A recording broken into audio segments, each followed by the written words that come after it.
Thank you, Glenn. It's a pleasure to be here in Sydney today. Whenever I land in a new country, I always check out the local Bitcoin scene. And so I was at the meetup group yesterday with some of the Bitcoiners. And it's remarkable to see how the audience has changed so much over the last 6 years. Since I've been doing that. And today, I guess, many people would have come to this topic knowing the word blockchain before they even knew the word Bitcoin. Well, I'd like to give the alternative perspective of someone that came at this from Bitcoin and was very disinterested in blockchain. But found the most interesting thing about Bitcoin was watching the journey of creating the largest supercomputer in the world that was audited by hundreds of thousands of computers all around the world and has created a supercomputer that is unparalleled in terms of its size and scale and security. And that's what really interested me in Bitcoin. And the technology behind it was open source technology that people have copied thousands of times. And it was really quite disinteresting back then. But now the word blockchain has become the thing that's everyone's interested in. So what I'd like to do is share a bit of that journey from, it was probably this month, about 6 years ago, that a gentleman called Jonathan messaged me on Facebook because he was telling me how he had sold everything that he had owned, including his house and all of his goods, and invested it in this crazy thing called Bitcoin. He sent me over some Bitcoin and gave me a link to download a Bitcoin wallet. Because prior to this, I wrote a book called Bank to the Future. And in that book, there was, the first draft of the book, there was no Bitcoin and there was no words such as fintech. And it was purely focused on systemic risk in banking and top-down reforms that the governments are going to need to implement in order to drive some kind of sustainability in banking. But when I received this Bitcoin, it triggered off an interest. And I wondered why he had gone so crazy to sell all of his worldwide possessions in his house and everything he owns to just hold this single Bitcoin. In fact, he made himself homeless. And he moved into a squat in London, in Old Street. And he was squatting with one of the original developers that was behind coding the original implementation of Bitcoin. After that, I went down this rabbit hole, so to speak, and looked at it purely from an economic standpoint as an investment, as an alternative to bank deposits and a store of value, as opposed to a currency or some of the blockchain applications that we see today. What struck me is that I was invited to the first Bitcoin conference in the world in Prague at that point. And when I spoke, I was coming from the perspective of, an ex-investment banker, wrote the book on the future of finance, and found this new thing called Bitcoin and decided to include it in the second draft of the book. And what I discovered was that there were 3 things that I identified in the book that Bitcoin solved in its own economy. And this led me to, and I'd like to share the stories of how that's evolved to where we are today. And then I'd like to end with some forecasts of what I think is going to happen over the next 5 years and how it's going to play out. So the original thing that got me interested is that I identified 3 problems that I believe needed to be solved in banking that will lead to systemic risk in the system. And the first was that when you deposit your money at a bank, the bank is, at that point, the legal owner of your deposit. It's no longer your deposit. Legally, the bank is completely entitled to that money, and it's theirs. It's no longer yours. People in Cyprus discovered that in 2013, of what happens when the bank exercises its legal entitlement to your deposit. So Bitcoin was really interesting to me because when I understood what was under the rails, is it was actually one of the only asset classes that you could transfer over the internet that you could own. And by own, I mean there's only a few asset classes that you can own. Cash, gold, depending on what format it's in, and then Bitcoin came along, and other asset classes like fine art and various other things that the rich and wealthy invest in to try and own their own assets. And so that was kind of the first observation. With bank deposits, the bank owns your money. With Bitcoin, you own your money. The second observation was that while banks actually own your deposit when you deposit it with them, they also spend it as they wish. And so they created a systemic risk because banks' favorite asset class became property. And so almost all bank deposits and all the leverage they can do with that is over a vast majority of it, over 40% of it, is guided into the property market, which on top of the economics of supply and demand is what creates ever-increasing property prices to the point where no one can afford it anymore, when their wages are decreasing at a higher rate than property prices are increasing. And that's going to create some kind of systemic risk. The difference with Bitcoin was that it was actually a peer-to-peer network. So while what came with the ability to own your own money, came the ability to transfer it any way, and anywhere you want, in a fully censorship-resistant way, where you can actually send it to anyone else that's connected to the internet. And so it kind of, in its own economy, addressed that factor. But the third factor that got me really interested, and the bit that I found a little bit hard to understand, was the monetary policy. So the monetary policy that I was talking about with the banking system is essentially, over the decades, banks invented digital currency through bank licenses. When they were granted bank licenses, they were giving a privilege whereby they could create a new digital deposit, a digital version of the government's currency. And the way they create it was as they issue a loan. And so when you issue a loan, they simultaneously create an asset and a liability. And that asset is a positive balance on someone's online banking, which is always met by somebody else's negative balance on their online banking. So the digital currency that banks invented that was granted to them through the ability to have a banking license was the ability to actually create money when they issue a loan. And over time, this digital currency was implemented into every country, and it became more important than the government's currency, the currency that the government creates, which is cash and coins. And in fact, it became insignificant compared to central bank money.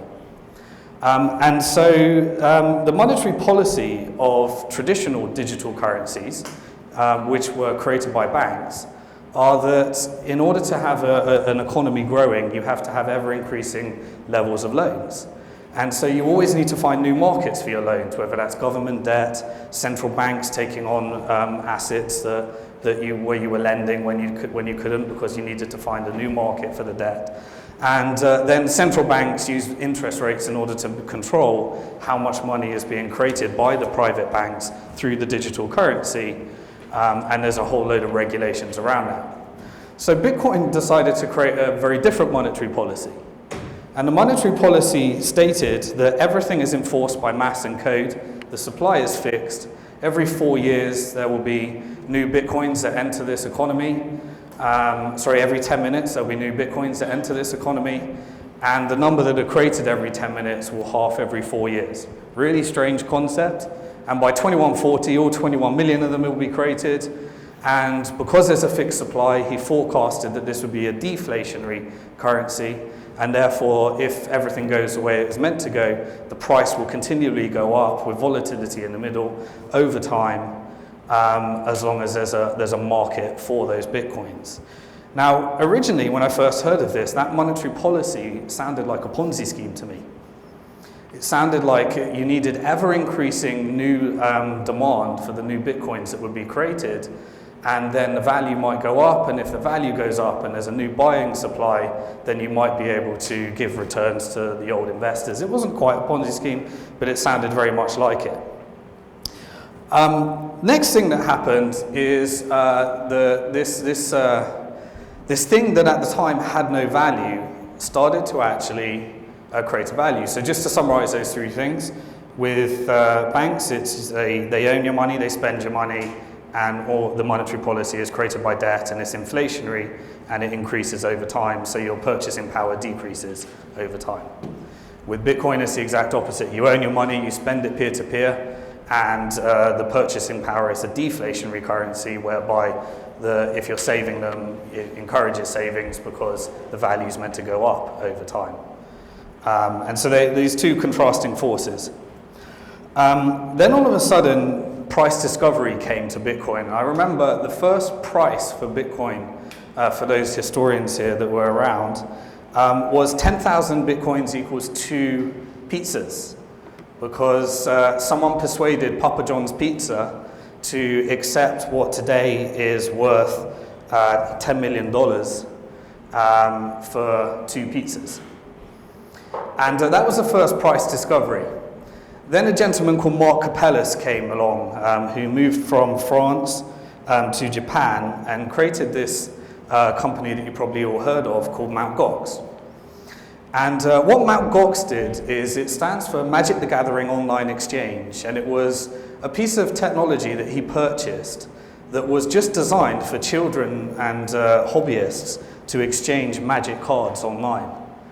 And he decided to pivot his business model and create the first price discovery for Bitcoin by creating a US dollar to Bitcoin exchange. It was built with completely inferior technology, technology that was never designed to transact billions of dollars, but nonetheless, that was the roots of how Bitcoin got its first price. It was a wild ride. At the time, it was just hobbyists, geeks, activists that were interested. But suddenly, a load of volume came into this exchange, and people didn't really know where it came from. And then Bitcoin transitioned from what could be a Ponzi scheme to its first user case. And its first user case is a little bit dark, and that's why Bitcoin's history is a little bit dark. And that's why banks had to create this new word that they took from the white paper and stopped using Bitcoin and used blockchain instead, because of this history. And that was that people would go into Mt. Gox and they needed a currency that they could purchase drugs online. And that was the first chunk of liquidity into the blockchain market. People needed a way to transact, to be able to buy drugs online. This marketplace called Silk Road started taking drugs and gang crime off the streets and put it online in what became a very efficient marketplace, where if you were selling poison to people, you got a really bad rating. If you were selling a high quality product, you got a very high rating. If you didn't deliver, then your rating would be bad. And instead of having to go meet someone that might potentially mug you, attack you, or shoot you, you could just purchase online to feed that habit. And this market started transacting billions. And so the first user case came along where people needed to buy Bitcoin, and that created tremendous buy volume and the first spike in the price. Then I remember it was this time when I went to this conference in Prague, which was the first Bitcoin conference, and a gentleman called Tony Galippi was pitching a company called BitPay that we invested in. And BitPay was essentially trying to take the Bitcoin market, and they created the sell pressure in the market. Because what they did is they took businesses that wanted to accept Bitcoin as a payment method, they allowed anyone to spend their Bitcoins with a normal business, put them through a KYC process, a normal process and compliance process, and then the Bitcoins would be sold for a traditional currency. The merchant didn't care because they were receiving a traditional currency, they didn't need to take on the volatility risk, and that started creating sell pressure. So then we had this marketplace where people had to buy Bitcoin because they could not use any other currency to purchase what was not being supported by merchant processors for obvious reasons. And then sell pressure from legitimate businesses that wanted to accept this new currency as a payment method but receive US dollars. And this marketplace continues. We started to create this very volatile market at this point. At this point, I started to get interested in 2 markets. and started investing very aggressively in these areas. The markets that, that I thought Bitcoin was going to make a difference was, firstly, those areas where merchant processing just doesn't exist, and that comes to two things: the illegal markets, which wasn't things that I was investing in, but the underserved, the financial inclusion markets. And so we started investing in the largest exchanges in India that were providing Bitcoin liquidity in India, Africa with BitPesa, UnoCoin was in India, Bitso in Mexico, BitSpark, which was doing stuff in Indonesia and Philippines, and all the large remittance markets that I thought in the future it might make a difference. And the other user case was that now that Bitcoin had a non-speculative user case, the algorithm and the design of its commodity-like features of a fixed money supply might actually become an incredible store of value. I didn't know at this point whether it would, but it looked like it was shaping up to be a very interesting store of value. To give you an idea of where it is today, 6 of the last 7 years, Bitcoin has been the highest performing currency in the world. 6 of the last 7 years. And that's kind of, so then something interesting came along. Volume started to really increase. We had the sell volume, we had the buy volume. And suddenly, I remember it was China on their national television, and their national television is a television channel whereby they do not release on that channel unless the government has a specific reason to release something on that channel. They released 6 documentaries on Bitcoin, not painting it as a currency for drug and crime and all this stuff. And suddenly there was a ginormous speculative wave where the Chinese market started joining in the Bitcoin market, and the next user case came along. So we had people that were buying it for merchant processing. We had people that were selling it because they wanted to receive a traditional currency in a PayPal-like way. And then you had speculators that were coming along and driving the price up or down or shorting and various other factors. At this point, it created a tremendous amount of volume in Mt. Gox that they couldn't handle. Mt. Gox got hacked at this point. And Mt. Gox started to engage in equivalent of fractional reserve banking, where it was trying to trade its way out of a Ponzi scheme that it found itself in because it didn't have the deposits to match the liabilities. Eventually, it ran away with the money and took about $450 million out of the market in what held Bitcoin back for approximately 3 to 4 years, and still to this day, people new to the blockchain sector, that they think that the CEO of Mt. Gox is the CEO of Bitcoin and has gone to prison, and Bitcoin has been hacked when it was actually Mt. Gox that was hacked. So then people come to these perceptions there. But then something really interesting happened. Venture capitalists started investing in the market, and they started investing in Bitcoin as a currency and all the services around it. So they started investing in companies like Coinbase, BitPay, Blockchain.info, and various other companies. Now, for about a year, they invested about $1 billion in the sector.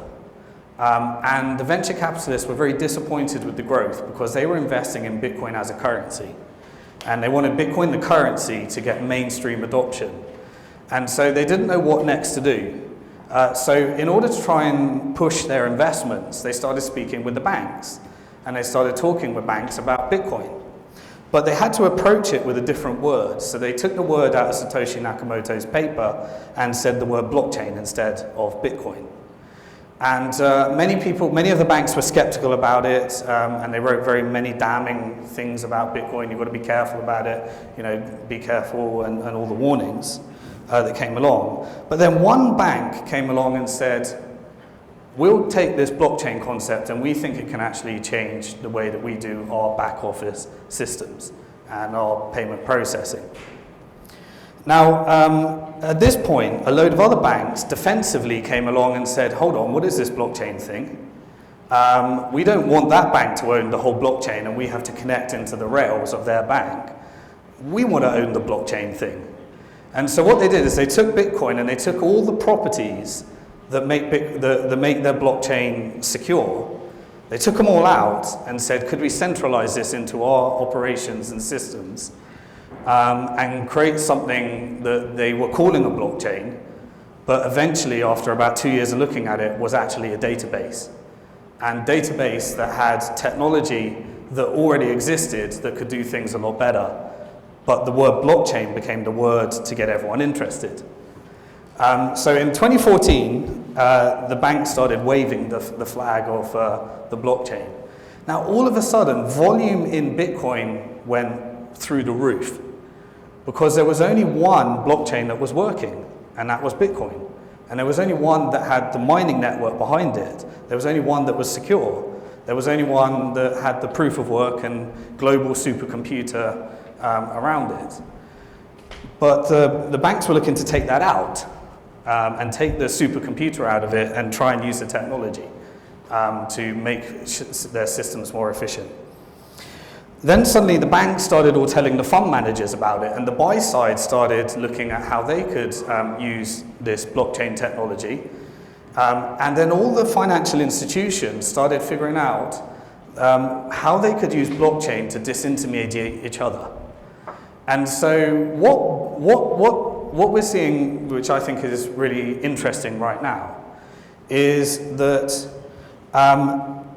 the original user case of blockchain was that it was defined very specifically by Satoshi Nakamoto in his white paper. And it talked about a very specific technological structure that is how Bitcoin actually works.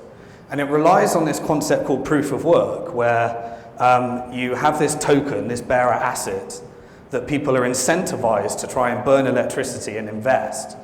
And when they burn electricity and invest, they're rewarded with this newly created bearer asset that they own, that they can spend as they wish.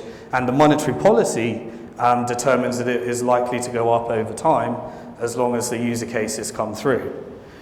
And that is the definition of a blockchain. Now, over time, that definition has completely changed, and it's got very confusing. Now, blockchain is used to describe anything that is essentially a database. But the thing with a blockchain is a blockchain has very clunky, expensive, and challenges in that everybody needs to secure their own private asset. And if you get hacked, not that Bitcoin gets hacked or the blockchain gets hacked, but if you get hacked, then you create bearer assets, and yet regulations and compliance have made sure that everything's registered. So what's happened now is the only reason, in my opinion, to use a blockchain is if you want to disintermediate someone out of the equation and you want a peer-to-peer network that doesn't have the centralized authority in the middle. And that's when a blockchain becomes worth it. So if two fund managers want to disintermediate the investment bank and they want to create a swap, they want to swap exposure to a different currency or a different asset class, then they could use some kind of smart contracting system and a bearer asset that they can transfer between each other on an unregistered ledger, and then you've got the blockchain setup that might actually work and is worth the pain, the clunkiness, and the horribleness of the blockchain technology which often exists, like we see with Bitcoin, which is an essential when you want to disintermediate or do something in a decentralized way. However, if you don't want to disintermediate and you don't want to do it in a decentralized way and you just want to connect a load of parties together, speak to any technology provider and they'll give you 15 technologies that are much better than blockchain to achieve the same thing. And it won't have the same clunkiness, and it'll be custom built for the process. So what I want people to kind of take away with this is that blockchain is simply, in my opinion, about disintermediation. And if it doesn't follow the definition of what Satoshi Nakamoto defined, proof of work, and a bearer asset, then it's no longer a blockchain, and we're talking about a completely different subject. And when we're talking about this completely different subject called databases that everyone's become interested in, you'll actually find that there's different technology that's got nothing to do with blockchains that will actually achieve the same result of a bunch of people downloading a node and having a shared server and achieving a similar result, but it won't have all the expense and challenges.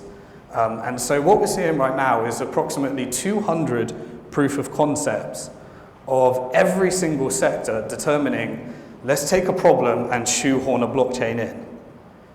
And what I'm seeing is, as someone that runs Bank to the Future, the online investment platform, we're getting all those business plans.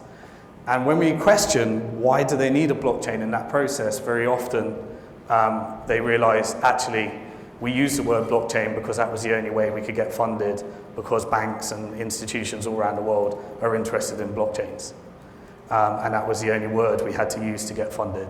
Actually, there's different technologies. So you're seeing all the companies pivot away from blockchains, but I think it's going to take about 2 to 3 years for this whole process to roll out and realize that the technology performs a different role. There will be genuine user cases that involve disintermediation, where it will be worth that process. But I don't believe that the proof of work, the largest supercomputer in the world that was created with Bitcoin, will ever be created again. It's almost like trying to recreate the internet. The only reason that Bitcoin became the largest supercomputer in the world is because it had 5 years where no one gave a damn in order to actually grow and scale. And then when it had value, all the hackers started bug testing it, but it had a critical mass at that point where you could no longer hack over 50% of the computers. And so Bitcoin's story is 100% unique. And the only reason it got through, and the only reason it created this incredible largest supercomputer in the world, was because the founder, no one knows who they are. When the founder is known, you have real challenges in creating these blockchains. When it's done under a corporate structure, you have real challenges in creating these blockchains. So it's the model and it's the specific case that came through that I believe is going to change many, many things. And that's what the kind of the thought that I'd love to leave people with as they get excited about this technology. Also saying that, there's nothing wrong with the fact that people are now interested in databases, because now they can do great things with databases that they just weren't interested in before. But I don't think it should be called a blockchain, because it doesn't perform the functions of what the original definition of a blockchain was.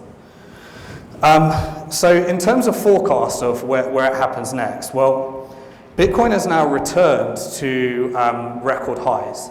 And the only reason it is at record highs right now is because the banks told the world about blockchain. And every fund manager that I've sat down with about 100 fund managers in Tokyo, New York, Boston, Singapore, Hong Kong, London, all around the world to discuss how they're investing in this technology. And they all came to the conclusion is that we'd love to invest in the economics behind Bitcoin as a store of value, but we don't know how we can do that in a compliant way. So they all go home and they all buy on their own account, and everyone's owning their own assets, and Bitcoin volume's going up and up and up. And the banks are telling everyone about blockchain, the blockchain telling the fund managers are saying, what is this thing? And they're going home and buying Bitcoin. And now they're looking for a way to take a big chunk of their institutional money and a compliant wrapper in order to invest in Bitcoin as a store of value. So now what we're at is, for the first time in history now, the regulated structures like ETFs are coming through, which essentially is taking a zero counterparty risk currency or commodity or store of value or protocol or technology or whatever you want to call it, and they're wrapping it up in counterparty risk for regulatory reasons. So we've got a technology that for consumer protection requires anonymity, for security requires anonymity, and for the integrity of the network requires zero counterparty risk, which was the invention of the blockchain, taking out counterparty risk. And they're putting it all into a counterparty risk, ETF, because they need to for compliant reasons. So now we have this regulatory challenge where traditional regulations are coming at the expense of consumer protection in order to meet the standard of trying to shoehorn it into the old traditional finance world, creating a less secure asset called an ETF of Bitcoin, where someone's going to have to figure out who's going to store those private keys, who's going to do that. But when the ETF does come through, we're going to have a race, I believe, from pension fund managers all around the world and fund managers all around the world to purchase the ETF, and then the ETF has to be backed by Bitcoin, and then that takes Bitcoins out of circulation, and then that has ever increasing prices, where we're now going to have a race for the cheap Bitcoins. And now Bitcoin has completely achieved the goal that I thought it would never achieve when I first came across it, as becoming a global store of value, where it's the only supercomputer and database audited by hundreds of thousands of computers all around the world, where you can fully trust the integrity of the data. Now, those kind of structures and centralized databases can be repeated in a trust network, but it's not a blockchain, is the important thing there. So then, the final thought that I'd love to leave with before, if we've got time for questions, or whether I've got to get chucked off at this point, is what happened next at the central banking level. So banks told everyone about blockchains, fund managers started looking at blockchains, and then central banks all started looking at blockchains. And so what central banks did is they heard this thing called a digital currency. And what they saw, I believe, was an opportunity to wage war on cash. And so all central banks and all governments around the world want cash out of the equation. They want everything through a bank. They want a fully digital currency. However, in order to take cash out of the equation, the central bank is losing their income, their seigniorage income, from creating cash and coins. Now remember, cash and coins are debt-free money. They're created by a central bank. If you take a £10 note, using the UK as an example, it costs 3p to create and print, and there's a £9.97 profit margin when you sell it to an ATM at the bank, and that money is transferred debt-free. So you've got the debt-free money supply, which makes up the cash and coins, but the problem is that money supply is being called criminal money now, because they think anyone that uses cash is a criminal. You're doing it for tax evasion and money laundering. So they want to get rid of that supply, but it takes away the government's seigniorage income. So they have to replace their seigniorage income with something else. So have we got any Canadians in the room today? If you go home as a Canadian and enter your Canadian, you download on the store, the App Store, the CAD Coin app, and you enter your national security number and your bank clearing, the equivalent in Canada, you can exchange your Canadian dollars for Canadian coins. And this Canadian coin is issued by a central bank. And what it essentially does is when you enter your number, your bank details, you eliminate money supply from the banking system that was created by debt through their digital currency and exchange it for central bank currency that was created by the central bank but not backed by debt. So there's two things that central bankers gain from this whole thing, of this new interest of digital currencies. And by the way, these digital currencies do not have blockchains. You don't need a blockchain to achieve that. It's a centralized database owned by a central bank. You can call it a digital currency, but it's not a blockchain. The reason that they're not using blockchains is for two reasons. If they wanted transparency, they would already do transparency. You don't need a blockchain to achieve transparency. You get integrity of data, but the reason that central banks don't publish all that data is because they never wanted transparency in the first place. Otherwise, they would have achieved it. And that's what comes with a blockchain, open transparency. The second thing is they don't want to give up their seigniorage income, as we already discussed. It's an income stream that's given to Treasury and reduces the amount of tax a country has to pay. So, digital currency comes along. Don't need a blockchain in order to do it, but if a bank goes bust, I don't believe that they no longer need the bailout anymore. They've got two options. You can either do the bail-in and get the consumers to pay, and they lose their deposit and then drive more people to Bitcoin, as more people realize when you deposit your money with the bank is the legal owner of your money. Or they can allow the bank to go bust and simply allow them to exchange their bank deposits for digital currency that was created by the central bank on the wallet. They can then use the money that they eliminated from the banking system to recollateralize their toxic assets, whatever they want to do, or they can eliminate it from the money supply. And essentially, you're going to have central banks waging wars on banks. So now the end picture of this whole game is you've got central banks and governments that want to wage war on cash. You've got banking systems which are fragile and no longer an appetite to bail out. So then the central bank can come along and they can achieve that through a digital currency that doesn't need a blockchain.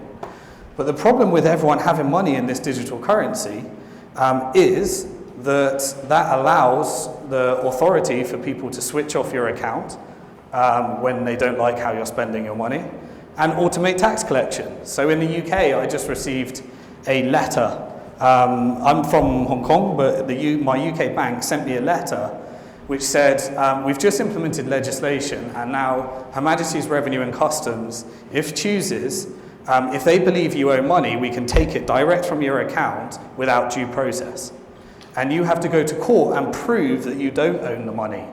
So they've reversed the whole due process rather than them having to take you to court to prove that you owe the money.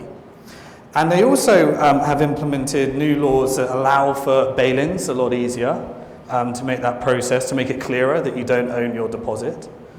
And the other thing that they've done is that they said that if HMRC is investigating and going into your account, then the bank doesn't need to tell you or ask your permission anymore.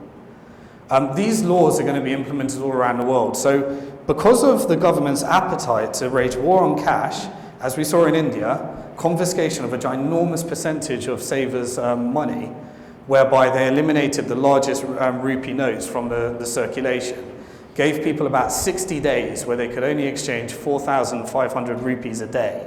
So if you had more than 4,500 rupees times 60 in savings, remember 80% of India saves in cash and gold. Then you lose your wealth, which was the largest confiscation that we've seen.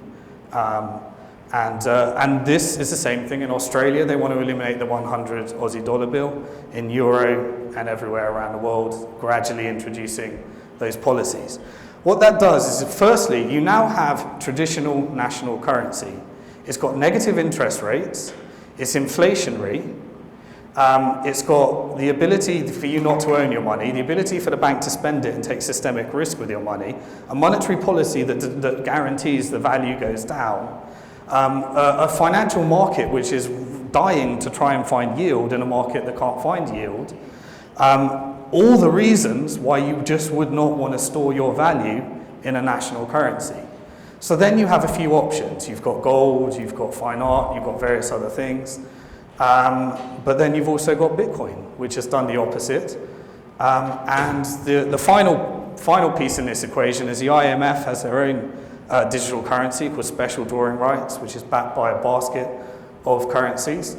And so you will have your choice. You can either take your IMF store of value, which the money supply will increase. It's currently 280 billion. Bitcoin's about 18 billion market cap, so it's still small. But you can guarantee that that's following the same rules in terms of increasing value. So the end of this has become that I believe in the future, wealthy people are going to determine where they're going to store their assets as a store of value. I believe that as these rules get more and more implemented, they're going to hold as least money as possible in the national currency, and they're only going to hold it the amount of money that they need in order to spend in their economy. The blockchain thing is going to continue to drive more and more people to understand that they don't own their money, that there's a global store of value, and there's going to be lots of disintermediation where retail banks are going to try and take investment banks out of the equation, fund managers are going to try and take investment banks out of the equation, retail banks are going to try and take out intermediary payment providers out of the equation. And they're all going to be creating, patenting, innovating blockchains to make sure that they can do it. But the ones that will succeed will be the ones that are using the only public blockchain that has some scaling issues at the moment, but those scaling issues will be solved in the years to come. And so all of those scenarios, I believe, and then you've got central banks waging war on retail banks as well. Take with that what you will. What I find really, really interesting is that sequence of events of what started out as 20 activists in a room trying to achieve something that was completely unthinkable and impossible has now led to the market that we're in today, where global financials, corporates all around the world are discussing blockchains, taking the word Bitcoin out of it, but discussing blockchains and driving the growth and the bull market that we're seeing, which is increasing on sustainable trading volume, increasing volume, and increasing transactions. And it all came from that little white paper. And I think the next 10 years are going to be 10 of the most interesting years in financial history that we'll see.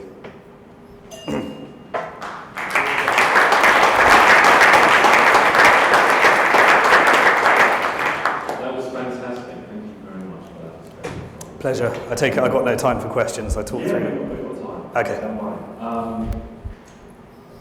Couple of things. What you're saying is companies like banks really are looking at blockchain to cut costs. It's just a cost reduction strategy for them. I think they're looking at blockchains in order to try and figure out who's going to be disintermediated, which is the right thinking. But they're coming to the realization that they're looking at cost savings. But here's my thing, and maybe you guys are experts at what you do and you know what you're doing, but my understanding of the inefficiencies in settlements are not technological problems, but compliance problems. So all of the solutions that I've seen to put registered securities on blockchains introduce a clunky process where they could have their registered security hacked, which can then be reversed by the centralized database. And then they get a time efficiency improvement, and then they realize actually we've got to do all the compliance and all the layers in there as well. So they get the same delay. But yeah, it'll be interesting to see where it goes next. Thank you. We have a roving mic at the back of the room there. Please put up your hands and quiz Simon. We've got a couple of questions, one over here and one over here. Could I just get your name and organisation when you ask the question, please? Thank you very much. Thanks, Simon. Great talk. Again, I saw you last night talking in similar sort of vein in relation to blockchains in general. I guess my question comes, with blockchains in general, and I mean, I take on board exactly what you're saying, the Bitcoin blockchain is incredible technology, as was developed in the original papers. But there are facets of it that can be siphoned out. For example, the timestamping of any blockchain is an immediate, can create an immutable record. Obviously, the peer-to-peer nature of the blockchain, notwithstanding whether it's Bitcoin blockchain or other blockchain, can actually be used. So is it not what you're saying is just a definitional term that from a purist point of view, and I would imagine you're a Bitcoiner through and through from your statement. Did that come across? Yeah, it's sort of vaguely. But I guess, is it the situation that, okay, maybe the blockchains that the banks are looking at, and others are looking at, in terms of provenance, in terms of other issues that can be achieved, are blockchain-based technologies, and it's just a definition of something we're talking about? Maybe. So the importance is that I personally believe that the proof of work and the security behind Bitcoin is something that is very unlikely to be ever happen again. You know, kind of like I said, reinventing the internet. You could create a better internet, but trying to get everyone to use it is very hard. But the point about a blockchain is that you need to reach a certain critical mass in order for it to be secure, and Bitcoin's achieved that. So I'd love it'd be great to have competing blockchains, and we've got 3,000 of them, but achieving that critical mass I think is going to be very challenging. That's just a personal opinion. With regards to blockchains and financial institutions, I do think the definition is important. And they did change the word to distributed ledger technology. And I think distributed ledger technology is a more appropriate way of saying we've reignited our interest in databases. And we can now have different parties that all share and download the same databases. But I believe if you actually had some serious consulting around existing technology that achieves the same results, there's probably existing technology that they just weren't interested in before that could achieve a better result, is my opinion. Thank you for that. We have a question over here. Could I just get the mic over here? Thanks very much for that. I could shout. No, we've got the mic. 2 seconds away.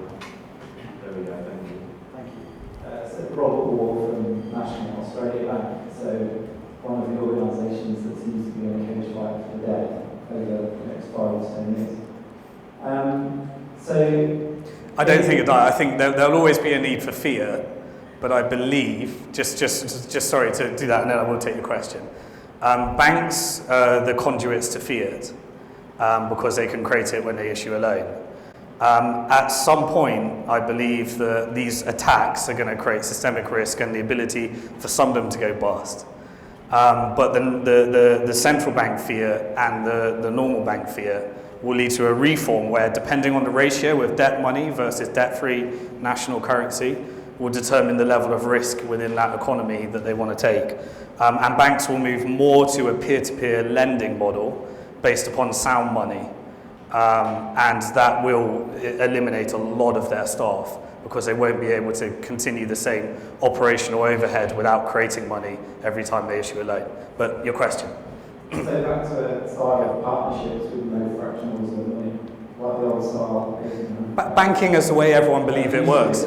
Yeah. So, sorry, my question. Yeah. So when the Chinese miners stop doing it because proof of work actually doesn't generate enough money because there's only 21 million bitcoins that are being produced. Actually, what you're talking about is an environment where they're all created, but nobody would actually want to do any caching.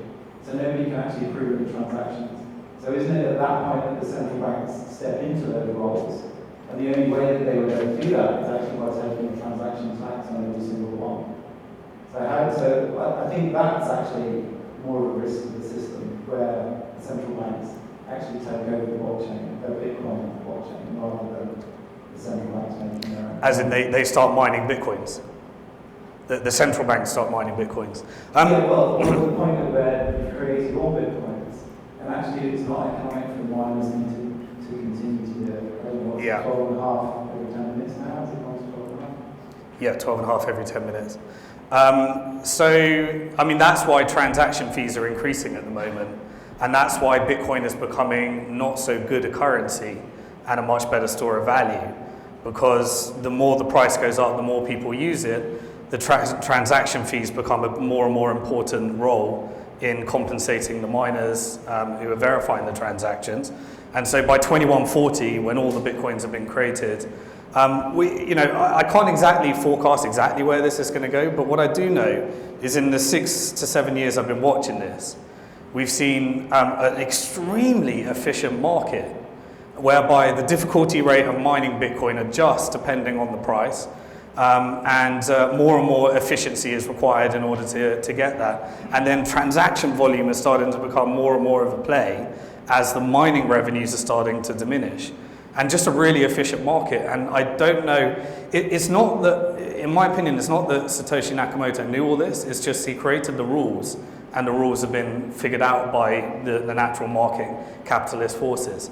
So what happens when central banks start mining? Well, the idea behind a censorship-resistant store of value where anyone can mine and anyone can participate is that you might get central banks and you might get governments investing significant resource for the Bitcoin mining, but they won't be able to change the code because miners don't control everything. So there's an ecosystem. The economy that's kind of emerged at the moment is the developments happening in America. The mining's mainly happening in China. There's distribution around that. A lot of the speculation is happening in Japan and China. And really we've got this kind of force. So if you were, we were at Cancun where all of the CEOs of all the Bitcoin companies and the developers were around the table, heated debate about these things, scaling, what's going to happen next.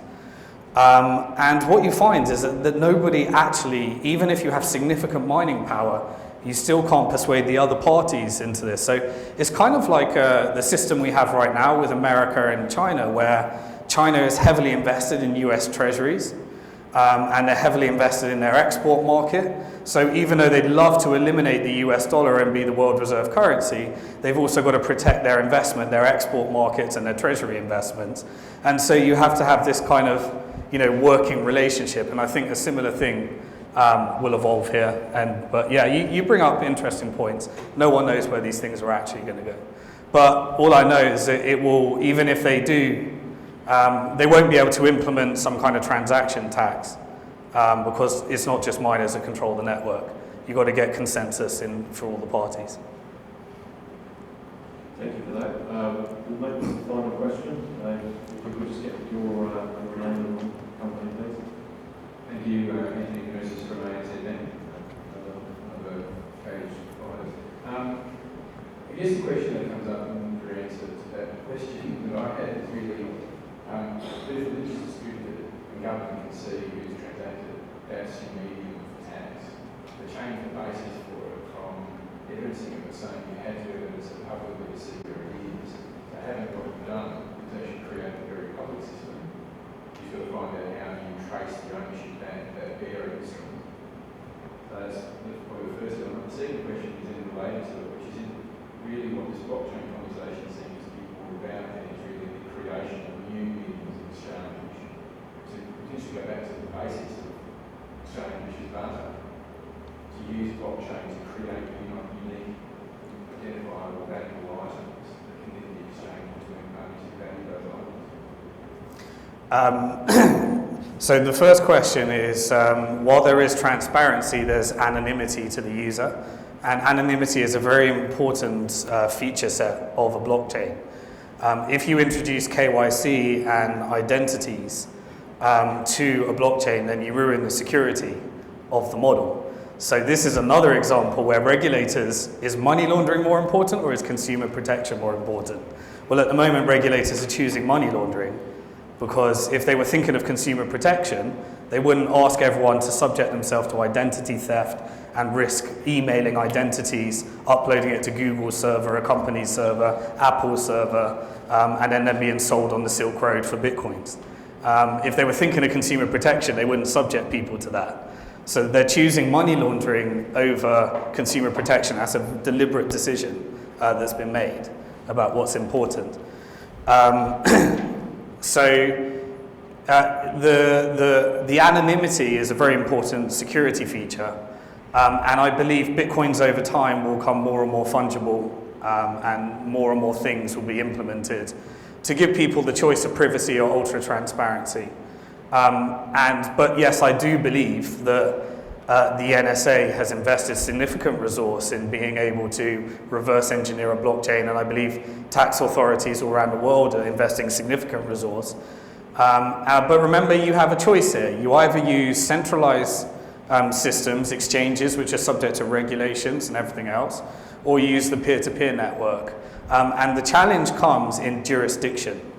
So if someone tries to claim jurisdiction over it, then all the companies move to the jurisdiction that wants to create all the blockchain jobs and the banking system that's going to support them.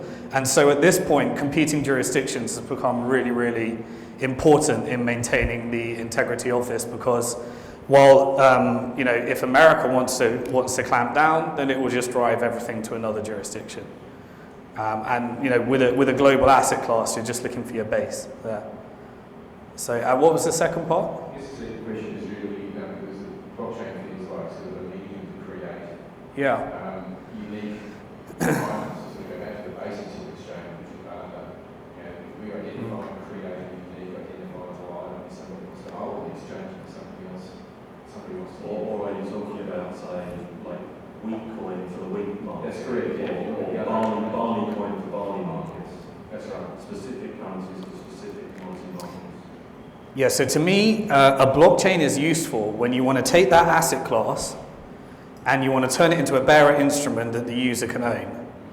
And then you want to disintermediate a counterparty in order for two people to transact without that counterparty. That's where a blockchain comes in useful. Distributed ledger technology doesn't need any of that. It's just a bunch of parties that are deciding that they're all going to download a copy and trust each other, and then they can audit it, because if one doesn't match the other, these are two, in my opinion, very different things. Awesome. But that's been fantastic food for thought. I hope everyone's brains are just exploding with more questions and more ideas. But we are challenged by time, so I'm sorry, Simon, we've got a couple of questions there. Would you please join me in thanking Simon Dixon for